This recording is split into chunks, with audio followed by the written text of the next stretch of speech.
Because of your spine injury and the fixation that you have in your back, you won't be able to give birth to a child again. That day, I was devastated.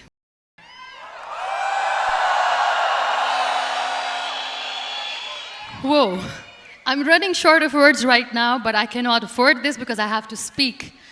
Thank you so much for all the love, for all the warmth.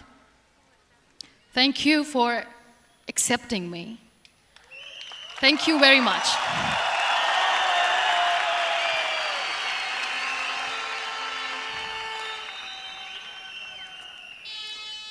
Well, I always start my talk with a disclaimer.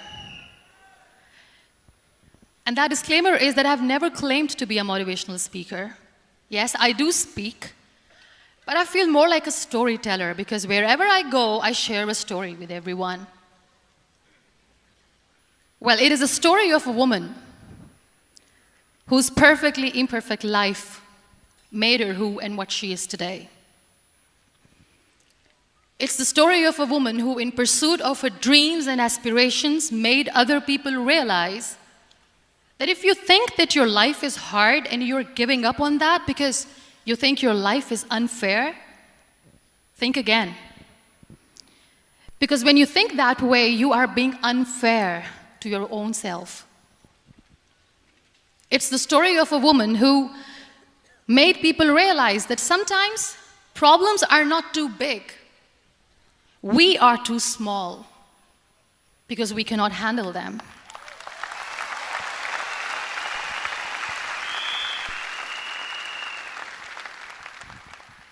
It is the story of a woman who with time realized that real happiness doesn't lie in success, money, fame.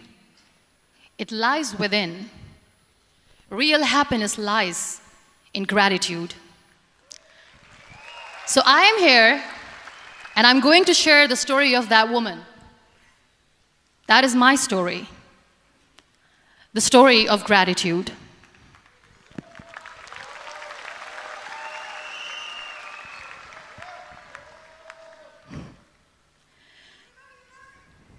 I love you too. I love you all. I believe in the power of words. Many people speak before they think. But I know the value of words. The words can make you, break you, they can heal your soul, they can damage you forever. So I always try to use the positive words in my life wherever I go. They call it adversity, I call it opportunity. They call it weakness, I call it strength. They call me disabled, I call myself differently abled. They see my disability. They see my disability, I see my ability. There are some incidents that happen in your life, and those incidents are so strong that they change your DNA. Those incidents or accidents are so strong that they break you physically. They deform your body, but they transform your soul.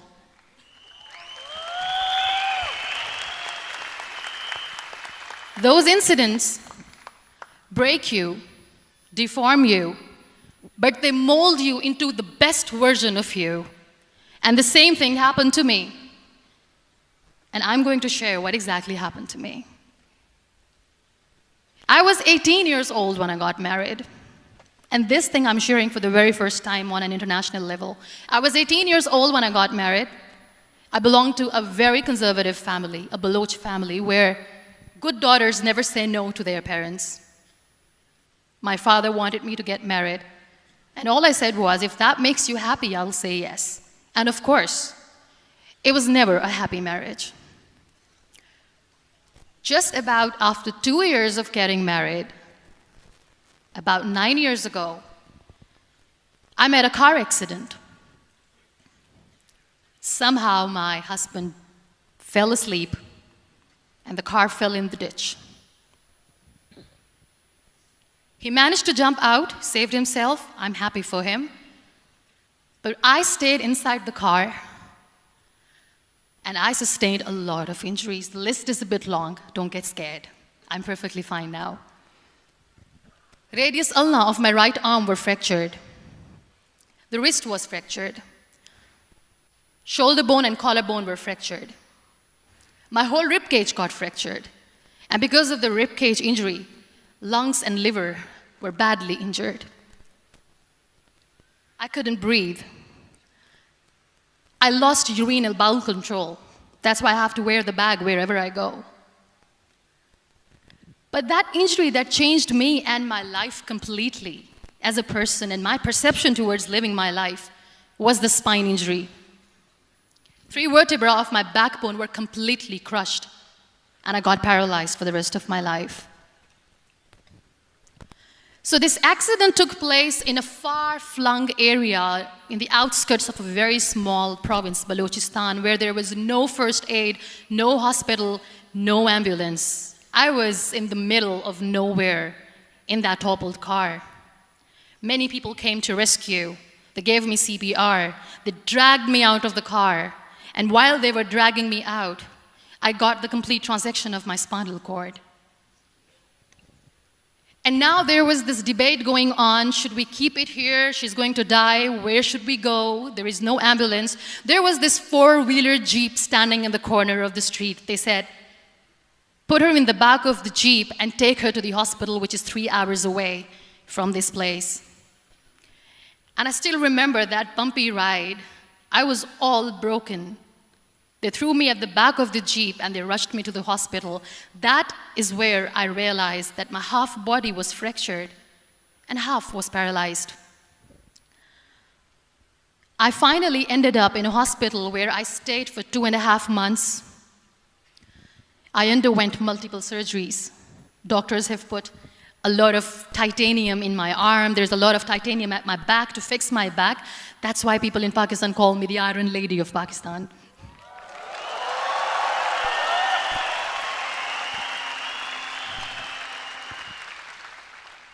Sometimes I wonder how easy it is for me to describe all this all over again. And somebody has rightly said that when you share your story and it doesn't make you cry, that means you have healed.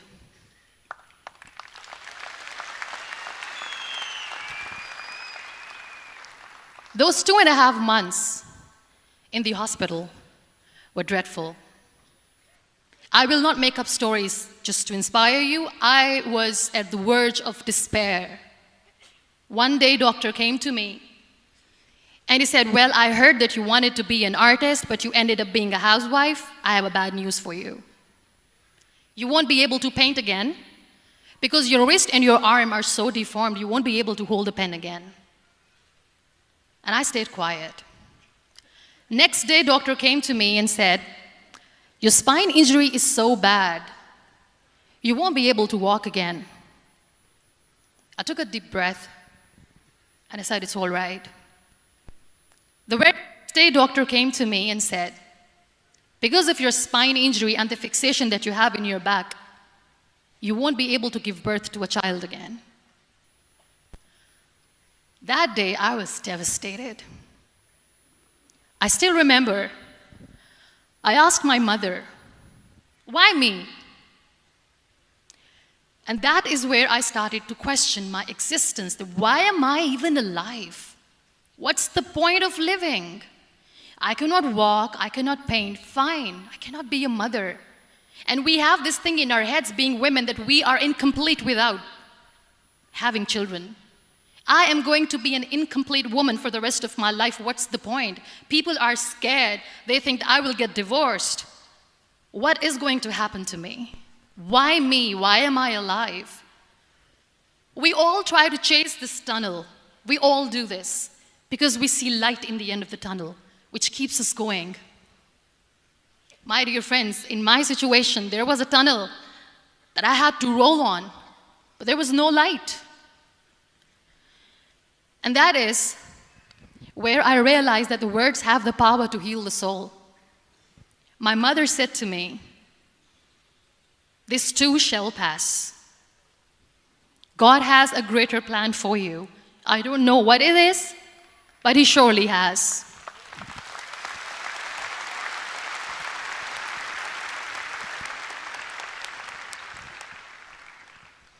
And in all that distress and grief, somehow or the other, those words were so magical that they kept me going. I was trying to put that smile on my face all the time, was hiding. It was so hard to hide the pain, which was there. But all I knew was that if I will give up, my mother and my brothers will give up too. I cannot see them crying with me.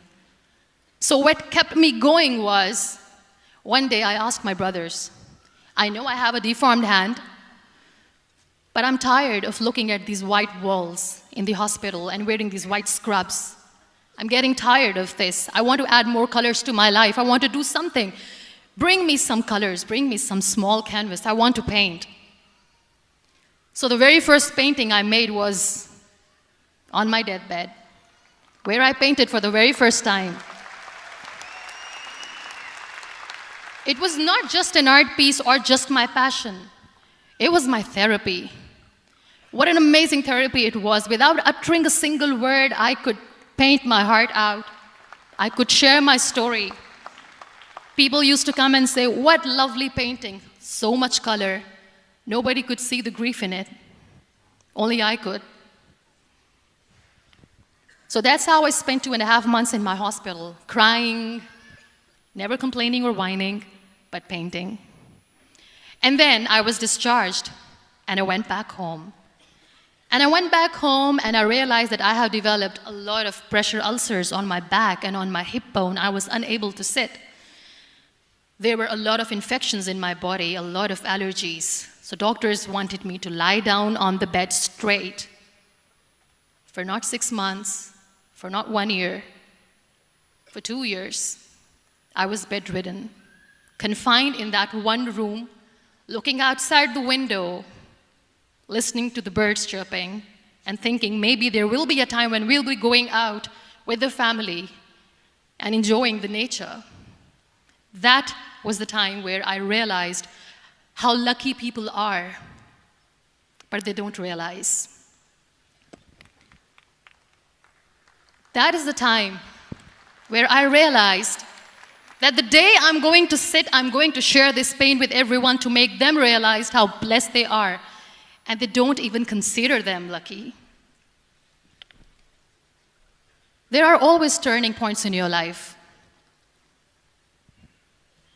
There was a rebirth day that I celebrated. After 2 years and 2.5 months, when I was able to sit on a wheelchair, that was the day when I had the rebirth. I was a completely different person. I still remember the day I sat on the wheelchair for the first time, knowing that I'm never going to leave this, knowing that I won't be able to walk for the rest of my life. I saw myself in the mirror, and I talked to myself. And I still remember what I said. I cannot wait for a miracle to come and make me walk. I cannot sit in the corner of the room crying, cribbing, and begging for mercy because nobody has time. So I have to accept myself the way I am. The sooner, the better. So I applied the lip color for the first time.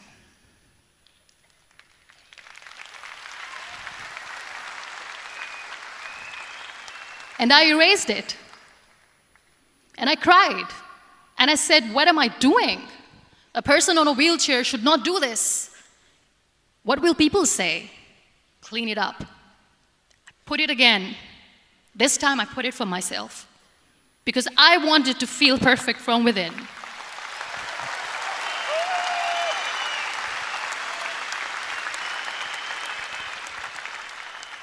And that day I decided that I'm going to live life for myself. I am not going to be that perfect person for someone. I am just going to take this moment and I will make it perfect for myself. And you know how it all began? That day I decided that I'm going to fight my fears. We all have fears. Fear of unknown, fear of known, fear of losing people, fear of losing health, money. We want to excel in career, we want to become famous, we want to get money. We are scared all the time. So I wrote down one by one all those fears.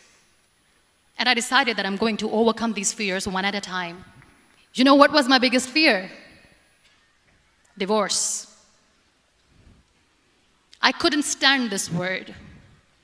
I was trying to cling on to this person who didn't want me anymore, but I said, no, I have to make it work. But the day I decided that this is nothing but my fear, I liberated myself by setting him free. And I made myself emotionally so strong that the day I got the news that he's getting married, I sent him a text that I'm so happy for you and I wish you all the best. And he knows that I pray for him today.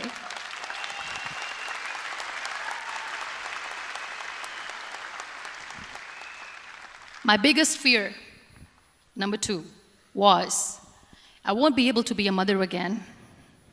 And that was quite devastating for me. But then I realized there are so many children in the world, all they want is acceptance. So there is no point of crying, just go and adopt one. And that's what I did.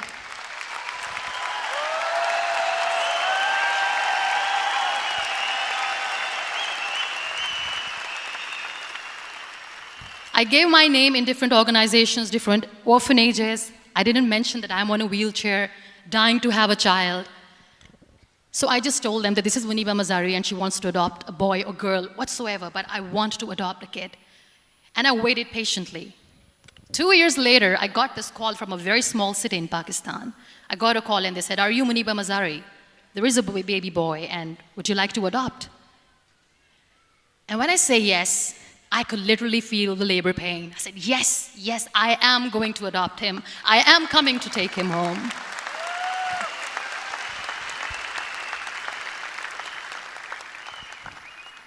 And when I reached there, the man was sitting and he was looking at me from head to toe. And in back of my head, I kept thinking that, oh my God, he is going to say she's on the wheelchair, she doesn't deserve it. How is she going to take care of him? And I looked at him and I said, do not judge me because I'm on the wheelchair. But you know what he said? He said, I know you will be the best mother of this child. You both are lucky to have each other.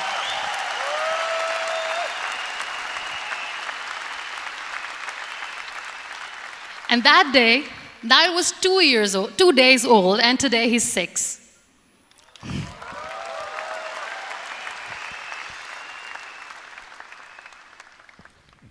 You'll be surprised to know another bigger fear that I had in me. It was facing people. I used to hide myself from people. When I was on bed for 2 years, I used to keep the door closed. I used to pretend that I'm not going to meet anyone, tell them that I'm sleeping. You know why? Because I couldn't stand that sympathy that they had for me. They used to treat me like a patient. When I used to smile, they used to look at me and say that, you're smiling, are you okay? I was tired of this question being asked, are you sick? Well, a lady yesterday at the airport asked me, are you sick? And I said, well, besides the spinal cord injury, I'm fine, I guess.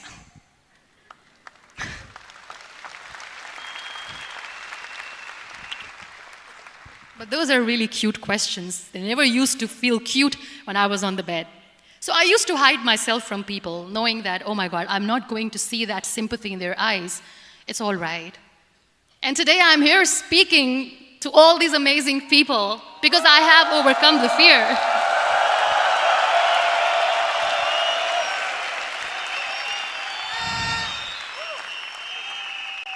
You know, when you end up being on the wheelchair, what's the most painful thing?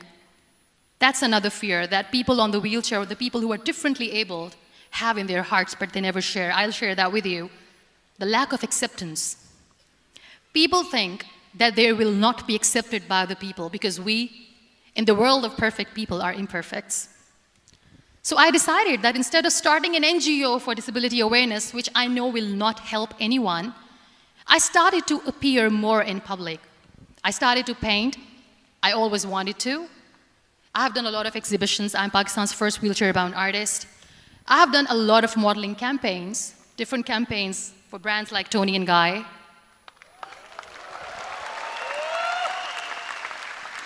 I have done some really funny, breaking the barriers kind of modeling.